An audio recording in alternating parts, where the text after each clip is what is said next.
Assista agora Telescópio. Apoio Cultural, Plano Familiar Camargo, tradição, seriedade e respeito. Boa tarde, começa agora mais um programa Telescópio. Hoje, quarta-feira, 1º de maio, você vê aí imagens da rua Peixoto Gomide, em Itapetininga. A previsão de hoje na cidade é de aumento de nuvens pela manhã e a possibilidade de chuva agora à tarde e à noite. A temperatura de hoje chega a 26 graus na sua temperatura máxima e hoje é feriadão, dia de São José Operário e dia do Trabalhador. Você que está de folga aí curtindo a família é nosso convidado para este bate-papo sobre os seus direitos no trabalho.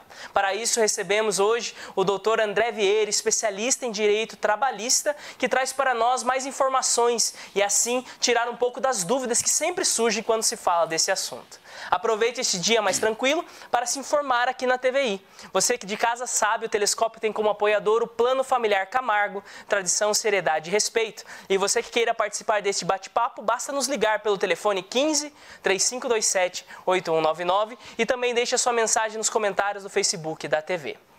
Eu sou Guto Nunes e o Telescópio está no ar.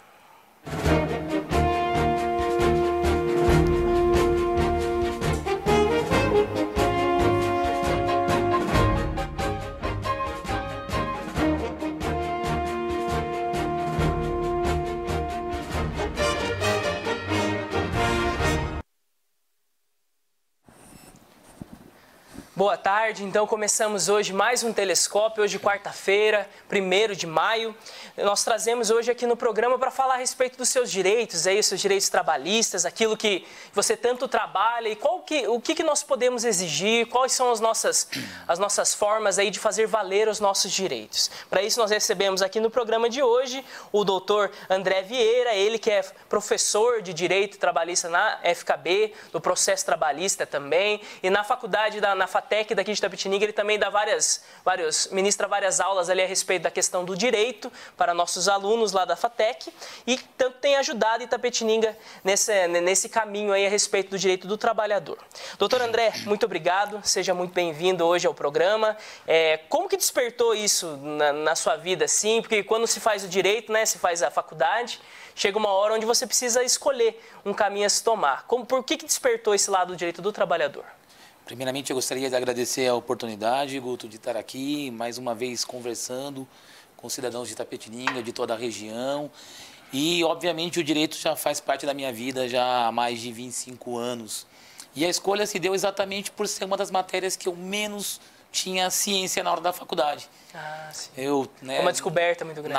Na época da faculdade, meu interesse total, assim como a grande maioria dos alunos, é direito penal, processo penal. Nós nos empolgamos muito com essas matérias. E eu queria ir para algum ramo que eu tinha muita dificuldade, que eu queria estar mais próximo do cidadão, auxiliar mais de pronto. E acabei escolhendo aí, abraçando a área do direito do trabalho e processo de trabalho desde 97. Me formei em 93 até 97. E de lá para cá, a gente vem aí trabalhando diuturnamente junto com o direito do trabalho, o processo do trabalho, lecionando tais matérias. Mas, sem dúvida nenhuma, o norte foi exatamente por, na época, ser a matéria que eu tinha menos aprendizado naquele momento. Eu resolvi como um desafio encarar essa matéria e por ser muito próxima do trabalhador, a gente consegue estar muito mais próximo deles e, de uma certa forma, ajudar a sociedade de uma forma mais específica. E na FATEC de Itapetininga não se tem o curso de Direito, né? Mas como que isso se relaciona com os outros cursos que se tem lá? Perfeito. Lá nós temos alguns cursos, nós temos comércio exterior, nós temos agronegócios, nós temos gestão de empresas da indústria, GPI, nós temos alguns cursos mais específicos e também temos gestão ambiental. Mas em todos esses cursos nós temos matérias voltadas para o direito. Nós temos matérias obrigatórias de direito. Aliás, é um curso base em quase todas as matérias, de todas as matérias aí de todas as faculdades. Então, ali nós lecionamos noções gerais de direito, direito público e privado, direito ambiental. Então, são matérias bem específicas para os cursos, mas todas aí dando noções gerais do direito. Muito bom. Até assim, é muito importante a gente sempre lembrar, né, que cada situação, cada ramo, ele tem a sua legislação, né? E isso envolve toda a questão do direito. Eu mesmo fiz produção fonográfica em Tatuí, numa FATEC também, e eu tinha lá uma aula de direito fonográfico, para entender um pouco mais, né, a questão de direito do compositor e tudo mais, aquilo lá que vai envolvendo essa questão. Mas voltando então, desde 97 trabalhando com essa questão do direito trabalhista, né, e desde lá a legislação mudou um pouco, né, é um pouquinho diferente hoje do que você aprendeu, vamos dizer, daquele começo, né? Ah, mudou muito, né? Vale lembrar que a nossa CLT, ela é de 1º de maio de 43, é por isso que inclusive se fala em direito do trabalho no Brasil, dia 1º de maio, é um decreto-lei 54/52, de 1º de maio de 43. Então ela vai completar, né, hoje está completando aí seus 79 anos, né? Então ela está em uma situação mais específica, uma CLT, a gente até brinca, já é uma senhora de idade com 79 anos. E ao longo desses anos, ela obviamente ela vem sendo alterada, corrigida, modificada. E ultimamente, em 2017, nós tivemos aí a famosa reforma trabalhista, que é a Lei 13.467 de 2017. Então, a partir de 11 de novembro de 2017, nós tivemos aí uma completa alteração na Justiça do Trabalho. Nós realmente assistimos com a Constituição de 88 algumas alterações importantes, com a Emenda 45 de 2004, que é a reforma do Judiciário, mas sem dúvida nenhuma a que mais impactou a Justiça do Trabalho foi a reforma trabalhista agora de 2017. Trouxe aí muitas alterações que ainda estão sendo analisadas pelos tribunais e que vem impactando, na minha opinião, de forma bastante negativa os trabalhadores no Brasil. Tá certo, nós vamos falar mais a respeito dessa reforma trabalhista, então trazer muitas informações aí para você de casa, tirar suas dúvidas, né? Porque eu tenho certeza que muitas vezes a gente escutou falar de um lado uma coisa, escutou falar de outro. É muito bom nós trazermos aqui, então, a informação com alguém que é especialista nessa área, que traz para nós, então, aquilo que a lei mesmo manda, aquilo que a lei mesmo escreve lá. Mas nós temos uma notícia aqui que eu gostaria de trazer para você de casa, que foi noticiado pelo jornal Correio de Itapetininga, ele que foi às bancas no dia 26 de abril. Ele diz aqui que Itapetininga fechou então com 192 vagas de emprego, fecha 192 vagas de emprego em março. Ou seja, teve um saldo negativo aí entre as admissões e as demissões na nossa cidade. Diz aqui na matéria que Itapetininga foi um dos municípios que mais fecharam postos de trabalho no estado de São Paulo no mês de março. O apontamento foi realizado pelo Cadastro Geral de Empregados e Desempregados da Secretaria Especial da Previdência e do Trabalho do Ministério da Economia, divulgado nessa última quarta-feira, dia 24. O município encerrou no mês de março 936 admissões, ou seja, pessoas foram contratadas, e 1.125 desligamentos, o que ocasionou a perda de 192 postos de trabalho. Nos 3 primeiros meses do ano, Itapetininga também registrou um resultado negativo de 75 empregos encerrados. Nos últimos 12 meses, o saldo também foi negativo, com 358 demissões a mais do que contratações. Doutor, ao ver do senhor, essas questões já da reforma trabalhista de 2017, elas já estão impactando talvez nessa questão de maior desemprego na nossa cidade, no Brasil? Bom, certamente. É bom deixar muito claro para a população, para a sociedade em geral, que esses números são do CAGED do mês de março. Se observar aí o primeiro trimestre de 2019, esse número vai para 73. Nós temos 2 fontes importantes para pesquisar desemprego no Brasil. Temos o CAGED, que você bem noticiou, bem explicou para a profissão. Nós temos também o PNAD, que é a Pesquisa Nacional por Amostragem em Domicílio. Essa é um pouquinho mais precisa, porque além de mostrar cargos que fecham e que abrem, postos que são acionados e desativados, ela vai até o domicílio realmente do trabalhador e vê quem está procurando, consegue ver também a parte informal, aquele que está informalmente, aquele que só presta serviços, aquele que já até desistiu de procurar emprego. Essa fonte também é muito importante. Hoje no Brasil nós temos cerca de 13 milhões de desempregados. Esse número não é tão recente, já vem há alguns anos, né, desde a política anterior, mas de fato, sem dúvida nenhuma, a reforma trabalhista ela vem impactando. É bom mencionar à população, aos trabalhadores do Brasil, a quem eu rendo minhas homenagens, que a reforma trabalhista ela foi construída, ela foi edificada com o propósito de diminuir o desemprego no Brasil. A sua maior, válvula de escape, a sua maior alavanca política, sem dúvida nenhuma, foi realmente diminuir o desemprego. E não foi isso que nós estamos presenciando, nós estamos assistindo. Hoje a reforma já está quase há 1 ano e meio vigente. aquilo que foi prometido não foi cumprido, né? O desemprego continua alto no Brasil e os direitos trabalhistas foram suprimidos. Muitos deles, né, que segundo a maioria dizia que estrangulava o mercado de trabalho, mesmo com essas medidas o desemprego não diminuiu no Brasil. Então a reforma trabalhista efetivamente não cumpriu aquilo que ela tinha prometido, que era diminuir esse desemprego, que continua alto, na casa dos seus 13 milhões aqui no Brasil. E hoje, assim, algo que é muito falado, até, de certa forma, foi falado até pelo ministro do Trabalho durante um tempo, também na Justiça do Trabalho também foi muito falado, que era a questão de muitas ações trabalhistas hoje no Brasil, né? É um número muito elevado e tudo mais, e que a reforma, de certa forma, ela vinha também para tentar diminuir isso, tentar resolver mais perto da fonte. O senhor vê que houve um avanço nisso, não houve? Ficou pior a relação patrão-empregado? Como o senhor vê? Um dos grandes nortes da reforma foi exatamente isso. É um pedido antigo dos empresários, né, esse número altíssimo de ações trabalhistas.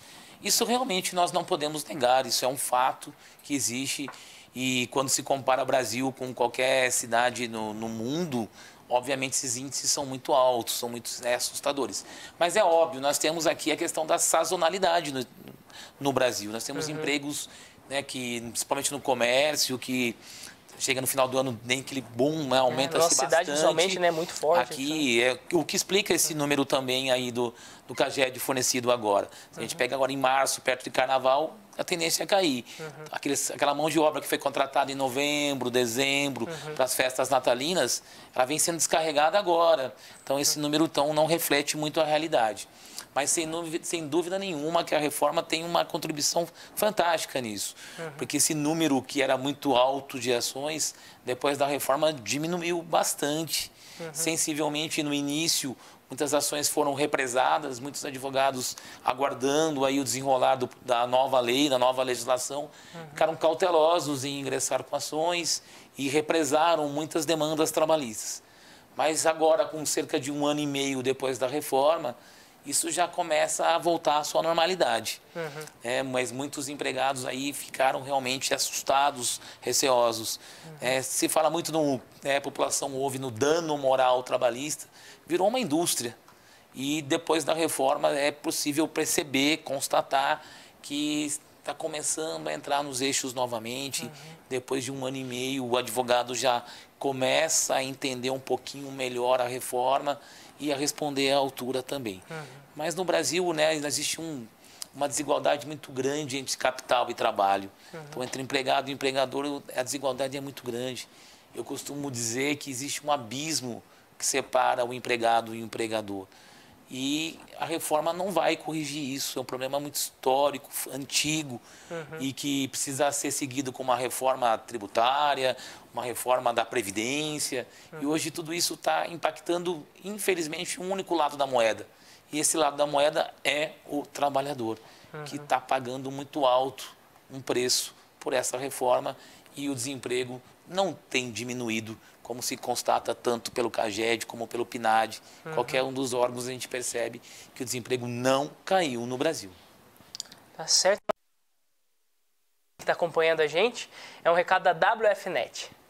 WFNet, internet com velocidade e segurança para o seu negócio e residência. Planos de 15 mega por apenas R$ 69,90. E agora seu upload é o mesmo do download. E a promoção Wi-Fi grátis continua, mas é por tempo limitado. Aproveite. WFNet, Itapetininga. Muito bem, recebo hoje aqui o doutor André Vieira. Ele está falando para a gente a respeito dos direitos do trabalhador, né? Hoje, Dia do Trabalhador, você que está aí na sua casa hoje, aproveitando o seu dia aí, nós temos também algumas informações aqui para dar. Então, doutor, o senhor vê, assim, o senhor disse a respeito dessa questão, desse abismo que existe entre a relação da pessoa, do trabalhador com a pessoa do patrão, né, do capital.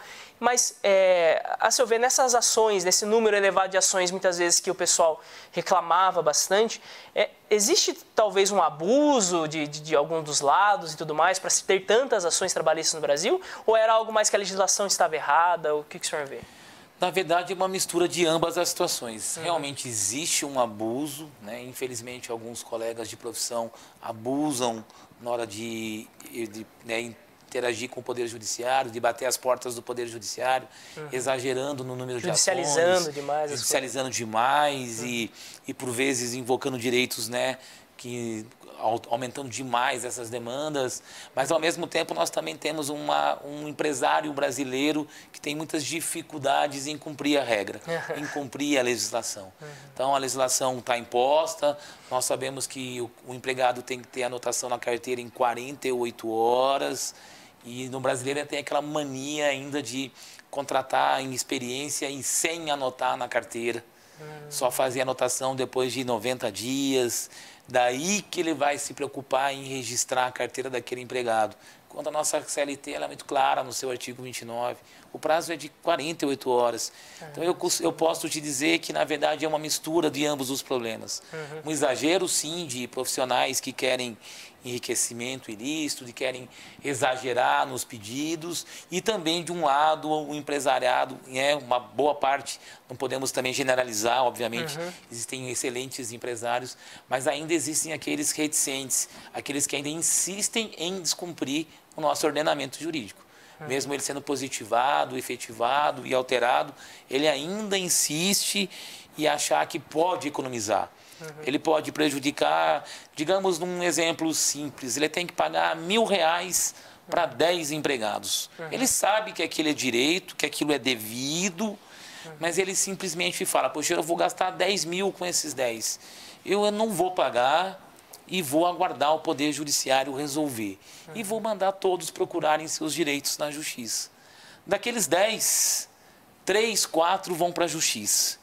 Ou seja, ele já economizou R$6.000. E daqueles 4 que foram para a Justiça, que têm direito aos seus R$1.000, ele ainda consegue fazer um acordo por 500, por 700. Então, o empresariado, infelizmente, ainda tem esse norte, ainda tem essa ideia lançada que o Poder Judiciário é moroso, que ele consegue ótimos acordos e que descumprir a legislação ainda é uma boa situação, uma boa saída. Lógico, infelizmente, é uma parcela dos empresários, que não é a sua maioria, por sorte. Mas esses dois fatores juntos, né, o exagero no acionamento da Justiça, bem como a insistência de alguns empresários em descumprir a legislação, tornam esses números assustadores. Né, e o governo acaba tentando misturar, intervir nessas relações e de uma forma atabalhoada. Com a reforma trabalhista, são realmente alterações que prejudicaram bastante o trabalhador para querer tentar resolver uma coisa que precisava de uma negociação melhor, de uma discussão mais ampla, mais efetiva. A reforma aconteceu muito abruptamente. E isso, logicamente, vai impactar o lado mais fraco.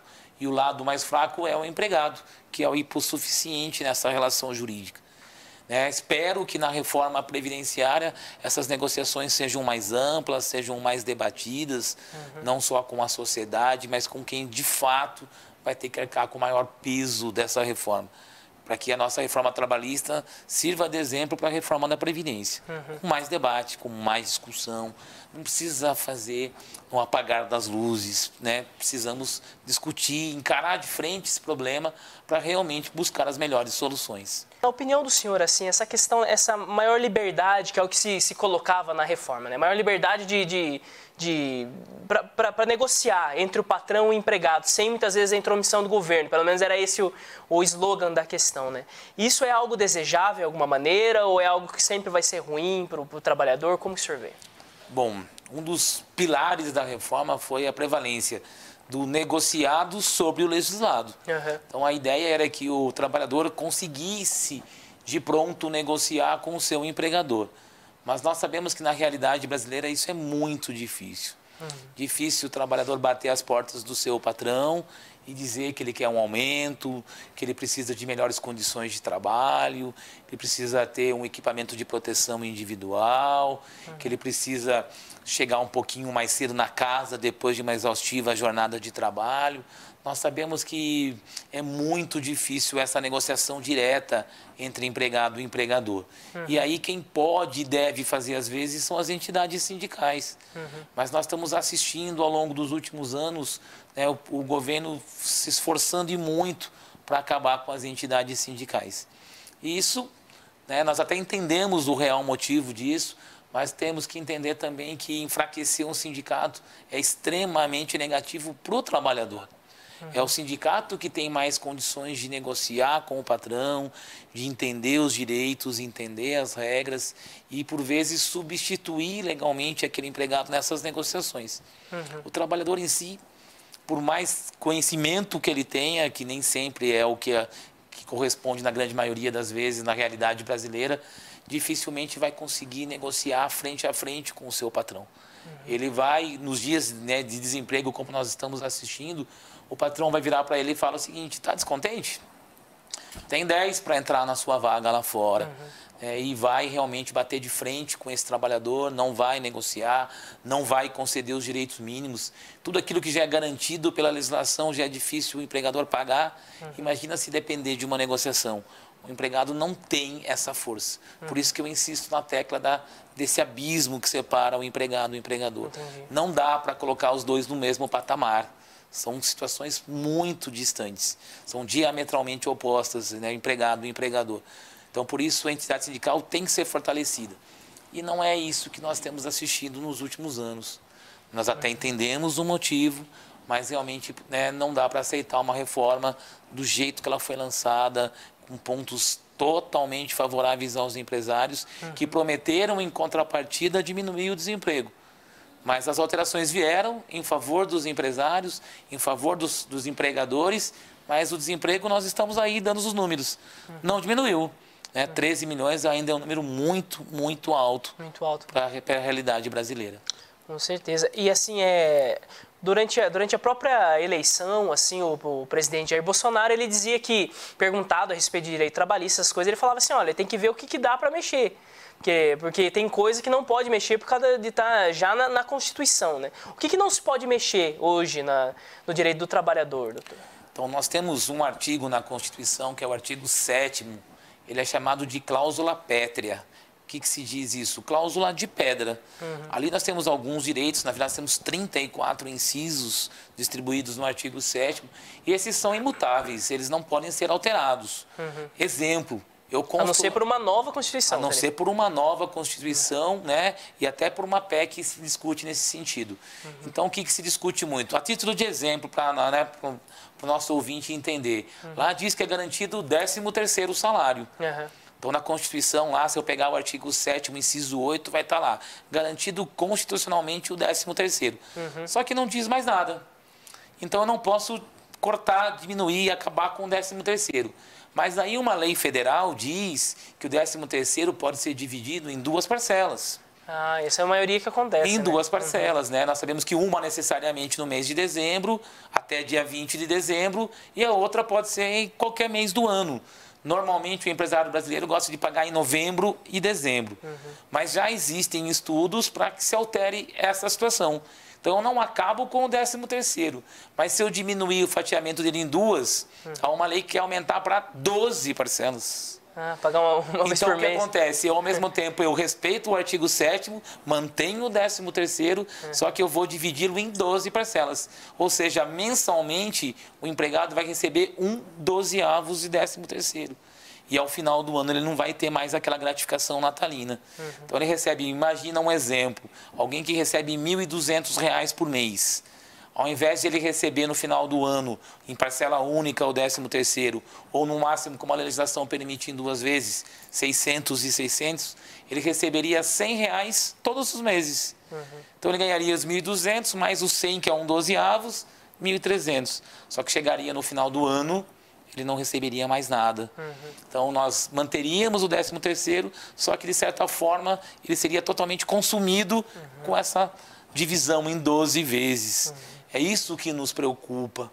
A manutenção da cláusula pétrea, mas, ao mesmo tempo, liberando os direitos nesse sentido. Dentre vários exemplos que nós podemos citar aqui para a população. A reforma prejudicou bastante já o trabalhador. E se avizinha novamente uma reforma da Previdência. Nós já estamos escutando num desmonte na Justiça do Trabalho. É o último elo que separa o trabalhador, né, da Justiça. Já se fala em acabar com a Justiça do Trabalho, diminuir os juízes do trabalho, que segundo alguns é muito paternalista, que defende quem? Defende o empregado, defende a legislação. E é muito comum se jogar a culpa na Justiça do Trabalho, quando a culpa, na verdade, é da carga tributária. O Brasil é o país que tem a maior carga tributária do mundo. E aí não é justo dizer que o trabalhador é o culpado por isso. Quem é realmente culpado é a alta carga tributária. Então nós temos que realmente discutirmos mais, conversarmos mais, entender de fato qual é o problema, para depois buscar uma solução. Essas soluções rápidas é que nos assustam, que nos causam perplexidade. A reforma trabalhista passou muito rapidamente, né? E o objetivo central sempre foi diminuir o desemprego. E nós, depois de 1 ano e meio aproximadamente, nós não estamos assistindo esse desemprego diminuir. Ele não está aumentando, mas ele está constante. A promessa não foi cumprida. E eu tenho um amigo que trabalha também com a parte de direito trabalhista, mas ele trabalha para empresas, né? Ele trabalha do lado do empregador, assim. E ele mesmo brincando, ele diz, assim, que muitas vezes o trabalho dele é contenção de gasto, né? É chegar lá e, vamos dizer assim, tentar que a empresa pague o mínimo possível, porque ele sabe que muitas vezes na Justiça do Trabalho ela vai mesmo levar para esse lado pelo direito do trabalhador, desta forma, né?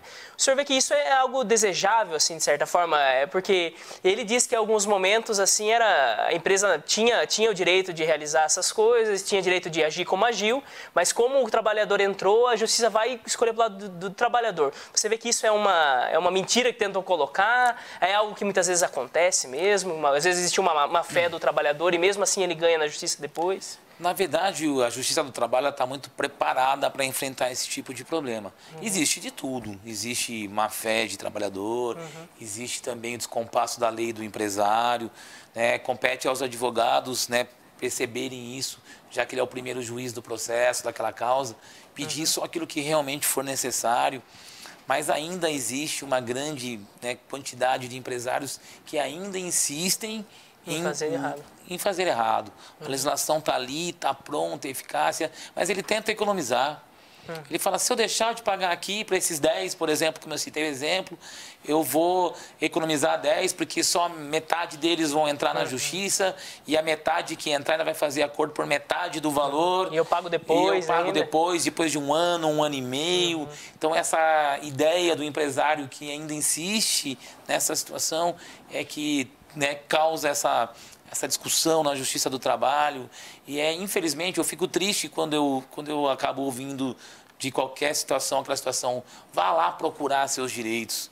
Aquele empresário que vira para o trabalhador, que é o seu ganha-pão, que é o seu salário mensal. O trabalhador trabalha para sobreviver e a sua família. E o empresário, sabendo disso, dessa dificuldade, vira para ele e diz com letras garrafais, vá procurar os seus direitos. E, logicamente, que o juiz do trabalho, ciente disso, sabendo das ilegalidades e acostumado com o dia a dia forense trabalhista, ele vai tentar diminuir essa desigualdade que existe. Repito, uma parcela dos empresários, nem todos. Porque o empresário sensato, o empresário mais inteligente, mais eficaz, ele percebe que ele também não consegue concorrer contra esse outro empresário. Se ele pagar tudo certinho, a carga tributária, ele paga todos os direitos trabalhistas, ele vai ter dificuldade em concorrer com o colega do lado, com o empresário que não paga, que não registra, que não recolhe previdência, que não recolhe fundo de garantia, que não paga a carga tributária. O produto que ele vende, obviamente, vai ser mais caro do que aquele que descumpre toda a legislação. E aí gera esse fechamento de empresas no Brasil. Então, o empresário mais atento, mais inteligente, ele vai defender por uma legislação mais efetiva, mais eficaz e que atinja a todos. Porque o empresário, quando ele quer desrespeitar a legislação, ele começa desde os direitos trabalhistas, desde a carga tributária, sonegação de imposto, sonega imposto, ele não recolhe fundo de garantia, ele não recolhe INSS. E aonde que ele começa a economizar? Com direitos trabalhistas. É um empresário ainda, infelizmente, uma parcela dos empresários no Brasil, não todos, repito, a generalização, né, está totalmente equivocada, mas tem muito empresário que ainda acha que para economizar na sua empresa, ele tem que começar a cortar direitos trabalhistas. E não é esse o melhor pensamento. Sim, e trazendo também mais alguns dados aqui ainda na matéria do Correio, ela fala a respeito do Brasil, então de todo o país, onde o CAGED também libera aqui que foram fechadas 43 mil vagas formais de emprego no mês de março. Fala que foi o pior mês de março desde 2017, quando o resultado foi negativo em 63 mil posições, né? O Ministério, depois, ele falando a respeito disso, né, ele atribuiu esse resultado ruim à forte criação de postos com carteira assinada em fevereiro. Ou seja, o governo dizia que os empregos que aconteceriam em março, eles foram adiantados para fevereiro, devido teve esse momento, né, de alta na Bolsa, ou seja, a economia começando a ter uma visão aí de melhor e tudo mais, então que foram adiantados esses empregos que entrariam em março, né? Então, segundo o secretário do Trabalho, Bruno Dalcomo, setores que normalmente contratavam em março anteciparam as contratações, enquanto os que demitiam concentraram as dispensas de funcionários no mês passado. Depois ele diz ainda, eu imagino que tem a ver com a confiança dos empresários. Parece que estão mais confiantes, afirmou, provavelmente a demanda foi aquecida o suficiente para que os empresários mantivessem os trabalhadores contratados e atrasassem as demissões para fevereiro e para março. Ou seja, dizendo que as demissões que aconteceriam antes aconteceram agora em março e por isso desse número, então, no Brasil. Ao ver do senhor agora, com essa questão da reforma da Previdência, principalmente, né? Que é algo aí que o governo tem colocado como se fosse uma barca de salvação, né? Ou passa ou não, ou o Brasil para. O senhor vê dessa forma? Tem essa necessidade hoje, essa reforma? É aquilo que eu disse, né? É um assunto que tem que ser muito discutido, muito debatido. Eu acho que qualquer cidadão de bem, qualquer brasileiro que reflita sobre o tema, não pode ser absolutamente a favor da reforma e nem absolutamente contra a reforma. Existem pontos na reforma da Previdência, que é a PEC 6/2019, que qualquer brasileiro concorda. Nenhum brasileiro, se eu te perguntar hoje, você é a favor que um político se aposente depois de 2 mandatos? Depois de 8 anos? Qualquer cidadão brasileiro vai dizer que isso não é aceitável. E isso é um ponto importante da reforma, vai acabar com esse privilégio dos nossos políticos. Então, isso realmente é um ponto favorável para a reforma. Mas existem outros negativos. Então, nós temos que sopesar tudo, medir ponto a ponto. Eu espero que o Congresso Nacional efetivamente discuta, aprove. Precisa, para aprovar a PEC, passar em 2 turnos nas 2 casas. Isso. Com aprovação, maioria qualificada. Com maioria qualificada de 3/5, com 60%. Então, a gente espera que os nossos políticos, que entraram, nossos deputados federais, são 513 deputados federais, 81 senadores, um Congresso renovado, que realmente discuta esses pontos. Existem questões que precisam ser aprovadas, exemplo, a questão dos políticos, a questão dos militares, eles precisam também contribuir. As superaposentadorias também. Superaposentadorias. Nós temos aqui a questão dos militares, nós temos a questão dos rurais, que também podem ter uma parcelinha a mais para contribuir, eles nunca contribuíram. Pode ser um valor barato, um valor simples, mas que eles também contribuam um pouquinho com a Previdência. Os funcionários públicos, que são os que estão mais nervosos e irritados com a reforma. Lembrando que nós temos teto, quem é seletista, existe teto na hora da aposentadoria. O funcionário público, ele não tem aquele teto. Tudo bem que ele tem situação totalmente diferente, mas acho que dá para equacionar tudo isso. Eles querem sair com o valor cheio do salário, perfeito, mas em contrapartida também tem que dar uma resposta um pouquinho mais positiva. Então, alguns acertos, algumas situações favoráveis, desfavoráveis. A reforma não é contraproducente. Nós não podemos dizer aqui que eu sou radicalmente contra. Podemos questionar a idade, 65, 62, com 20 anos mínimos de contribuição. Esses são pontos que eu acho que ainda vão ser alterados, que vão ser modificados. Mas não dá para negar que um político não pode se aposentar depois de 8 anos, que o militar tem que contribuir com a Previdência. Então, são situações que nós, brasileiros de sã consciência, vamos defender que isso aconteça. Mas, repito, com muita discussão, com participação popular, com debates sérios. É isso que se espera. A reforma, a meu ver, tem que ocorrer, mas não nos patamares que foram feitos pela PEC. Precisa de muitas alterações ainda. Lembrando que nos últimos 10 anos de Brasil, nós ouvimos falar em reforma trabalhista, reforma previdenciária, reforma política, reforma fiscal. Foram prometidas aí cerca de 5 reformas no Brasil. E só a trabalhista que saiu, e saiu no toque de caixa, uma rapidez absurda, sem discussão. Então, eu espero que essas reformas ocorram, mas sempre com muita discussão. Como eu disse, existem pontos favoráveis e desfavoráveis.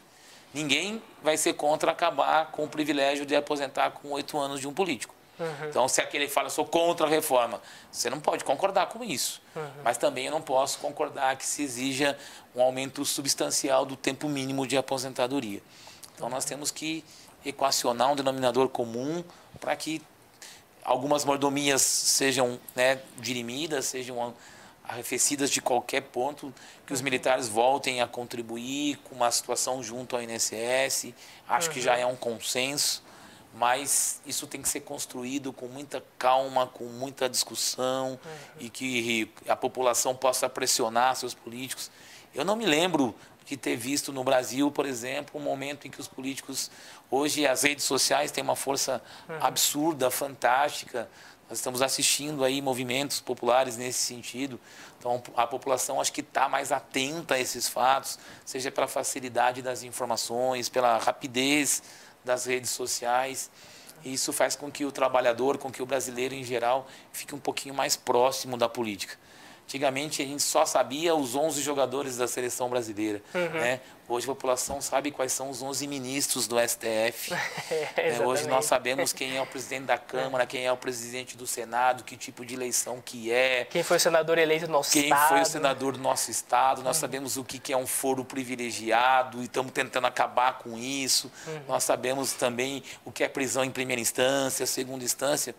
Coisas que há 3, 5 anos atrás o brasileiro não tinha a menor ideia do que significava.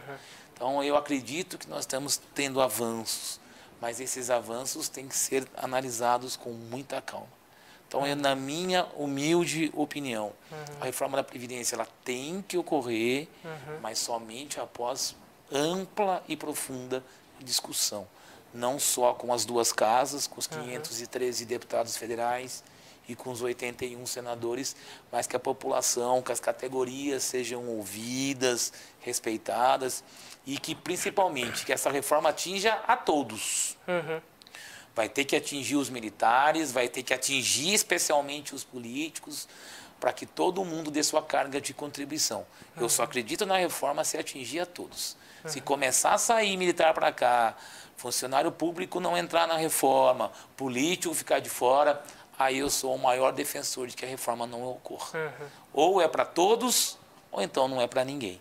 A classe dos trabalhadores não pode ser novamente penalizada. Já o foi com a reforma trabalhista e uma nova reforma agora previdenciária que só vá para os ombros do trabalhador. Nós não podemos concordar. E acredito que seja um tempo, né, do Brasil sentar então na mesa, todo mundo olhar, todo mundo apresentar as suas propostas e entender que muitas vezes hoje não cabe no Brasil certas aposentadorias, não cabe certos caminhos, certas formas de se fazer, né?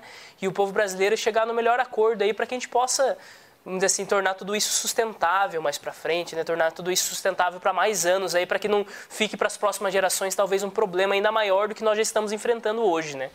E dessa forma, então, nós vamos também entrar, então, você que está assistindo aqui com a gente, também nós estamos entrando em questões um pouco mais teóricas, muitas vezes, mas vamos para questões muito práticas hoje. Questões para você aí do seu trabalho, de como funciona esta questão da reforma trabalhista, o que ele traz para você, o que você pode exigir, o que você pode procurar aí no seu trabalho. Tudo isso após o nosso intervalo, é um minutinho só, nós voltamos já.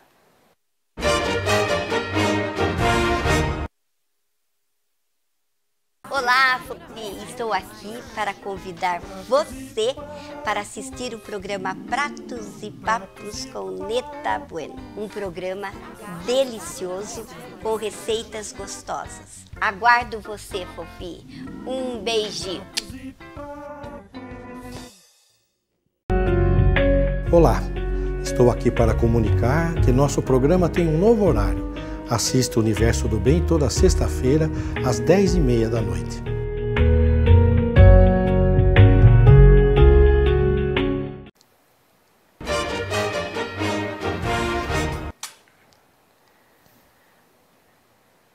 Muito bem, Telescópio de volta. Recebo hoje aqui no programa, em nossos estúdios, o doutor André Vieira, ele que é especialista, então, nessa questão do direito do trabalho, do direito trabalhista.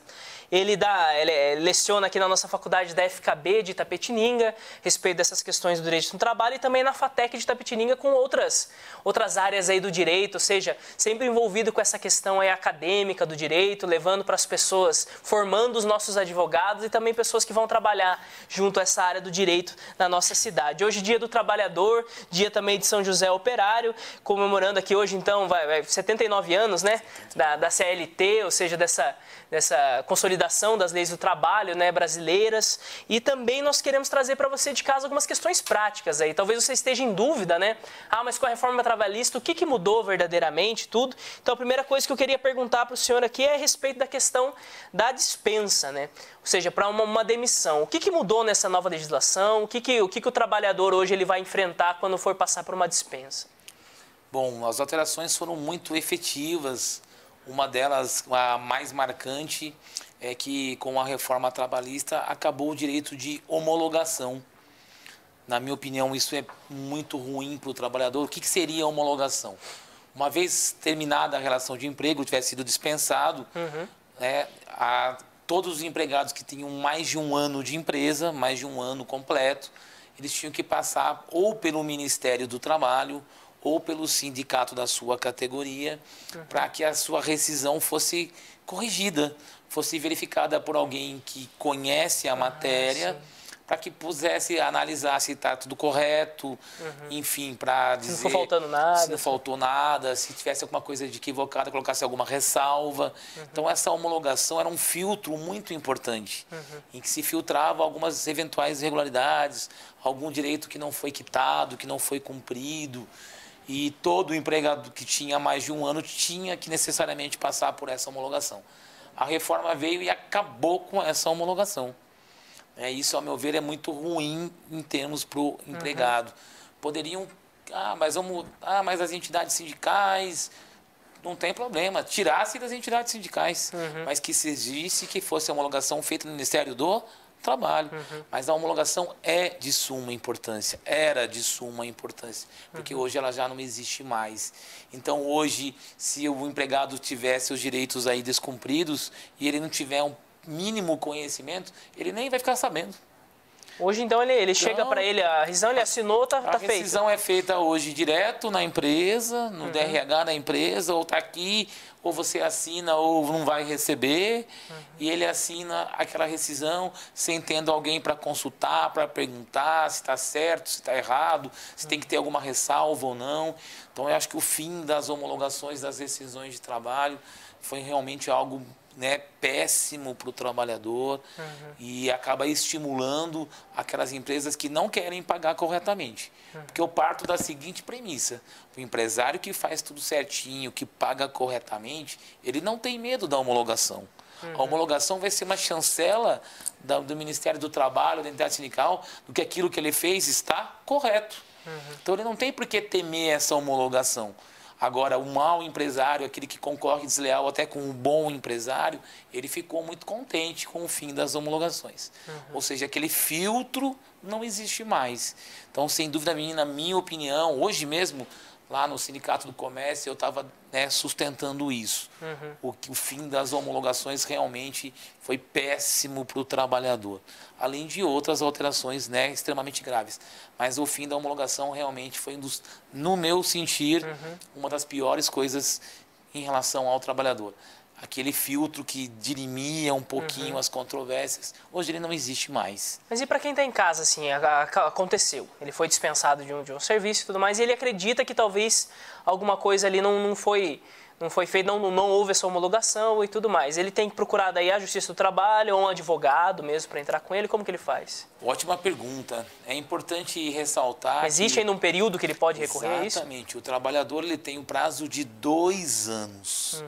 Então, do término do afastamento do contrato dele, seja se tenha dispensado sem justa causa ou mesmo com justa causa, ele tenha pedido demissão, na hipótese de rescisão indireta, ou até na nova modalidade que é a rescisão recíproca ou de comum acordo, em todas elas o trabalhador tem o prazo de 2 anos. Então, do último dia que ele trabalhou, ele tem 2 anos exatamente para ingressar com a ação na Justiça. Esse prazo está no artigo 7º, inciso 29 da nossa Constituição Federal, garante esse prazo de 2 anos. É importante que ele procure as suas entidades sindicais, se ele for uma categoria organizada, ou ele procure o Ministério do Trabalho, ou um advogado de sua inteira confiança. O prazo ele é fatal, o prazo é improrrogável, então esses 2 anos ele tem que dar entrada no processo. O processo pode perdurar por mais do que 2 anos, mas ele tem que pelo menos ingressar com a ação dentro desse prazo que a gente chama de prescrição total ou prescrição bienal, por causa dos 2 anos, para ingressar com a ação. E ele só pode requerer, em termos econômicos, os últimos 5 anos. Então, de quando ele entrou, ele pode reivindicar os últimos 5 anos, mas limitado a esse prazo de 2 anos. Então, é importante esse canal vincular, né, essa oportunidade que você está nos dando de informar aí o nosso trabalhador de qualquer categoria seletista que ele tem 2 anos para ingressar com uma eventual ação trabalhista, depois do término do seu contrato. Muito bem, então a respeito agora também das férias, né? Houve uma mudança, o pessoal sempre teve essa ideia de vender férias e tudo mais, isso já existia, era dentro da lei isso, agora hoje é mais dentro da lei ainda, existe essa possibilidade, como que mudou? Bom, vamos aproveitar para esclarecer nossos trabalhadores lá de casa. As férias, a gente, né, antigamente, pelo texto antigo, eu podia dividir as férias apenas em 2 períodos, né, e esse período não poderia ser inferior aí a 10 dias, não podia ter nenhum prazo. Então eu poderia dividir em 15 e 15, 18 e 12, 20 e 10, desde que eu mantivesse esses 2 períodos e nenhum deles com fração inferior a 10 dias. Em relação à venda das férias, eu posso vender apenas 1/3 do período, ou seja, 10 dias. Então eu posso vender no máximo 10 dias de férias. Com as alterações, o que mudou? Quanto à venda, continua igual, eu só posso vender 1/3, 10 dias. E por quê? Qual é a finalidade das férias? A finalidade das férias é do efetivo descanso, recomposição da energia. Depois de 1 ano, no mínimo, trabalhado, eu vou ter aí 30 dias para descansar. Não era para ser um 14º, você começou a vender inteiro e ganhar mais dinheiro, então, né? Era para ter o descanso. A finalidade das férias, nós não podemos perder de mira, a finalidade é o efetivo descanso. Então, vender todo o período, eu vou ao desencontro do que a lei diz, que é o descanso. Mas autorizou 10 dias, 1/3. Então eu posso vender 10 dias e no mínimo ter 20 dias para usufruir das férias. O que mudou é que agora não posso mais, ou melhor, antigamente eu podia só dividir em 2, agora eu posso dividir em 3 períodos. Hoje, então, eu posso dividir as férias em 3 períodos, desde que um deles tenha a fração de 14 dias, 2 semanas, e os outros 2 não pode ser prazo inferior a 5 dias. Então, a título de exemplo, eu dou férias de 15 dias, eu cumpro aquela regra de no mínimo 14. 15 dias e depois eu faço ali 2 períodos, um de 10, um de 5. Não pode ter nenhum com menos de 5 dias. Tá Nesses certo. 3 períodos possíveis, nenhum deles pode ter menos do que 5. Então pode ter 7, 8, 10, nenhum problema. E um desses 3 tem que ter pelo menos 14 dias. Pelo menos então, 14 um dias. de 14 e os outros 2 períodos, né, posso completar os 30 desde que nenhum deles tenha fração inferior a 5 dias. Tá certo? E você que está nos acompanhando de casa, eu tenho certeza que já está brotando aquela fome, tudo hoje, feriado aí, que você então gostaria de comer num lugar muito bom aí, com atendimento muito legal. Eu ofereço para você o Vila Rosa, ele que é um parceiro aqui do programa. No Vila Rosa, no restaurante lá, você tem várias opções hoje, então mais caprichado ainda para você e para sua família, onde você vai poder degustar aí vários pratos, massas, carnes, um lado muito bom ali de saladas também, muita variedade para você. Então, restaurante Vila Rosa, Rua Quintino, Bocaiúva, 929, o telefone lá é 3272-5430. E eu gostaria de continuar aqui, então, indo para essas questões mais pontuais a respeito da questão do tempo na empresa, né? Antes, pelo que eu estava vendo aqui, a questão da CLT, ela era todo o período que o empregado estava à disposição da empresa, já era contado como um período de trabalho, né? Hoje mudou alguma coisa a respeito disso? Sim, mudou e novamente em detrimento do trabalhador. Então, nós tínhamos antigamente aquilo que nós chamávamos de o horário de intervalo, que é o intervalo intra-jornada. Então, no mínimo, para quem tinha trabalhava mais do que 6 horas por dia, tinha direito a pelo menos 1 hora de intervalo. Essa era a regra. Então, nós tínhamos 3 disciplinamentos, né? 3 regramentos efetivos. Quem trabalha meio período, 4 horas, não tem direito a nenhum intervalo. Quem trabalha de 4 até 6 horas, 15 minutos de intervalo. A gente chama de intervalo para o café. Não é horário de almoço, é um intervalo dentro do trabalho mesmo. E quem tem mais de 6 horas por dia de jornada, daí sim tem um intervalo para o almoço, que era do mínimo de 1 hora e no máximo de 2. Esse intervalo diminuiu pela reforma. Hoje é possível intervalo de almoço para aqueles que têm mais de 6 empregados de apenas 30 minutos. Então, o intervalo que era do mínimo de 1 caiu para 30 minutos. Vocês podem me dizer isso é bom, isso é ruim? Depende do caso concreto, depende de cada situação. Mas 30 minutos de almoço é bastante complicado para a pessoa que tem que se deslocar, não vai dar tempo de chegar até a casa, mas até procurar aí até o patrocinador para poder comer lá num lugar gostoso, tranquilo. 30 minutos é um tempo muito curto. Só o tempo de você ir até um lugar, voltar e se alimentar, 30 minutos é um tempo muito escasso. E além disso, antigamente nós tínhamos também as horas in itinere que nós comentamos. Ou seja, aquela hora do trajeto, a hora do percurso. Então, se eu demorasse meia hora para ir para a minha empresa e demorasse outra meia hora para voltar, o tempo de deslocamento, se for lugar de difícil acesso, já contava como hora de trabalho.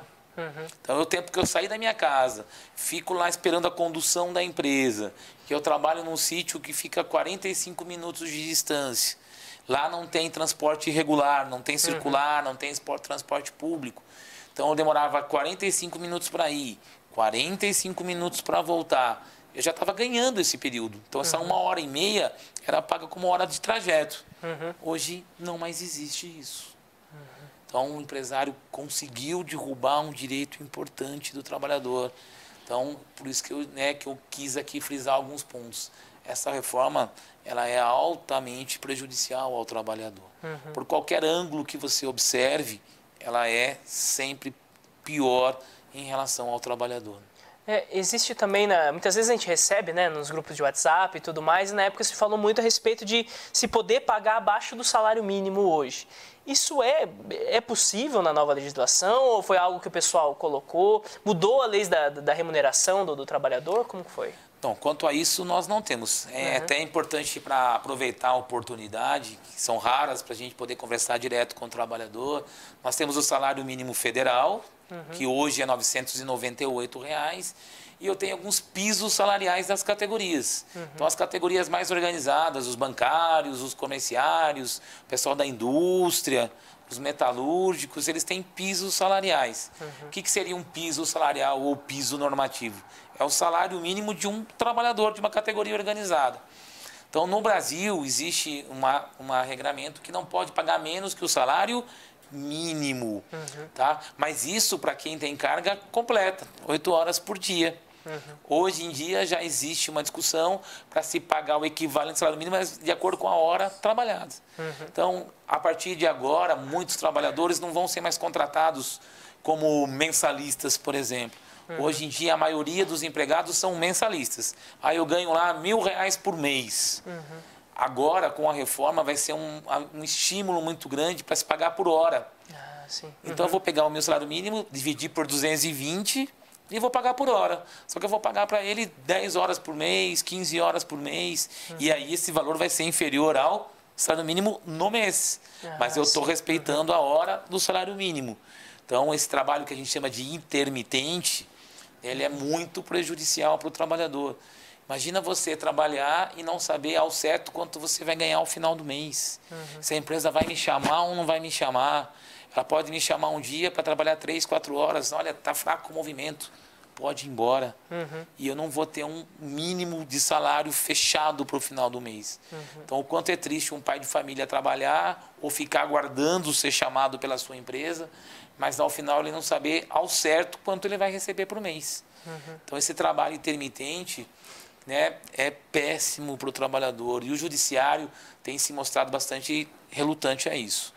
Os juízes do trabalho têm se mostrado contrários a esse tipo de disciplinamento, para que se garanta pelo menos o salário mínimo mensal a todo qualquer trabalhador, nos termos do que diz aí no meu artigo 7º, inciso 4 da nossa Constituição.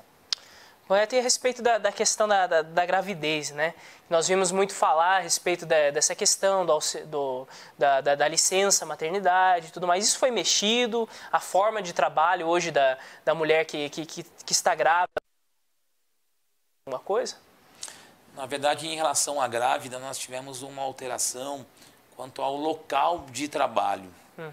Então, nós temos uma proteção, né? O pessoal já deve ter ouvido falar em adicional de insalubridade, adicional de periculosidade, adicional de penosidade.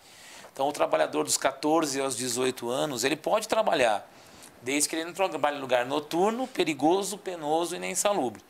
E nós tínhamos umas proteções mais efetivas para as mulheres grávidas, a fim de que evite de que subam escadas, carreguem peso, trabalhem em lugares insalubres, ou seja, um lugar muito quente, muito frio, com muita poeira. Muito barulhento. Então, barulhento, né? Situações assim que gerem assim, que seja nocivo à saúde do trabalhador. E o advento da reforma tirou um pouquinho essa proteção das grávidas. Então, hoje em dia, elas podem trabalhar em lugar insalubre, desde que o médico da empresa autorize. Ao meu ver, isso é contraproducente para o trabalhador, em especial para a trabalhadora grávida. Nós sabemos que já é uma condição especial, difícil. Então, obviamente, ela trabalhar em lugar insalubre, isso pode repercutir na saúde do feto, né, e atrapalhá-la nesse sentido. Então, também acredito que seja uma alteração que venha ao desencontro dos interesses da sociedade brasileira. Nós estamos vivendo uma etapa em que está querendo se aumentar a licença maternidade, né, de 4 para 6 meses. E aí vem a legislação e quer autorizar que trabalhe em lugar insalubre. Mas isso já está sendo revisto pelo Poder Judiciário, já tem algumas alterações para reformular essa questão. Porque realmente foi muito mal vista pela sociedade. Qualquer pessoa de sã consciência não vai deixar uma mulher grávida trabalhar em lugares, né, insalubres. Não vou nem falar em perigoso e penoso, vou falar apenas em lugar insalubre, porque é inadmissível qualquer uma dessas situações para qualquer trabalhador, especialmente para uma mulher grávida. Exatamente.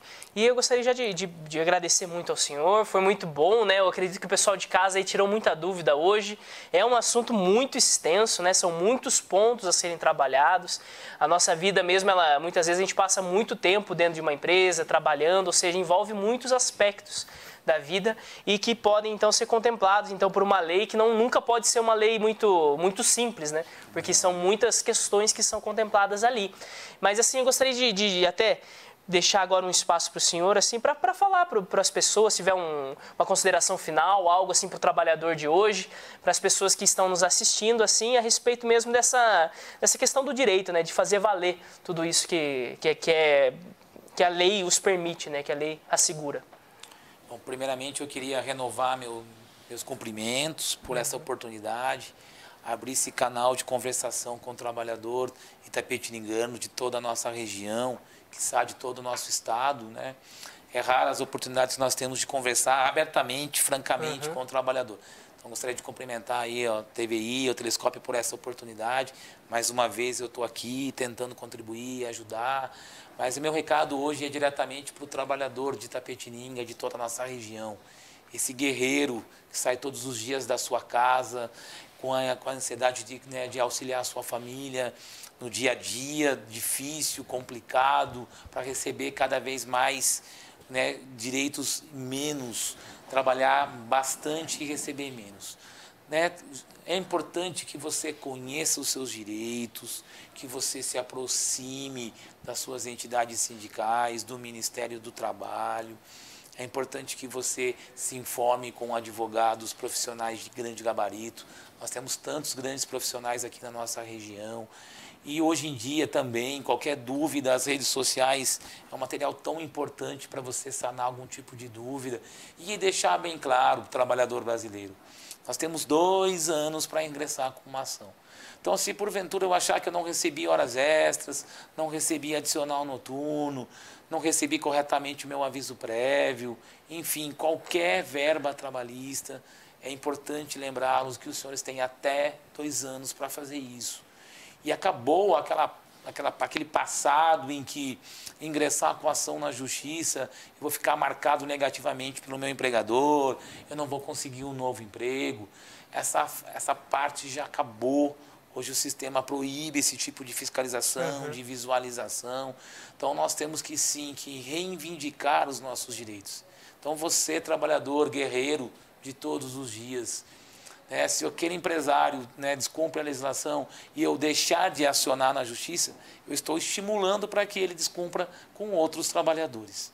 Então é importante que você se socorra, bata as portas do Poder Judiciário, invoque o seu direito, consiga todas as suas verbas e se por cima, né, e comande o Brasil. Nós estamos vendo aí um Brasil que pode melhorar bastante, basta um comprometimento de todos, cobramos nossos políticos, a reforma da Previdência está aí, nós precisamos mostrar a nossa força também.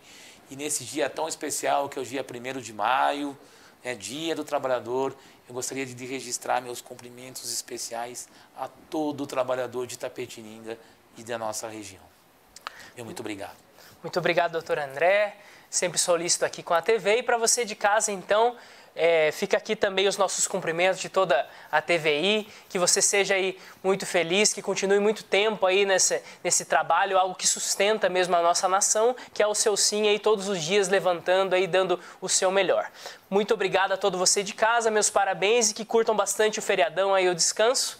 Tá certo? E um grande abraço. O nosso telescópio volta amanhã, quinta-feira, ao meio-dia e até lá.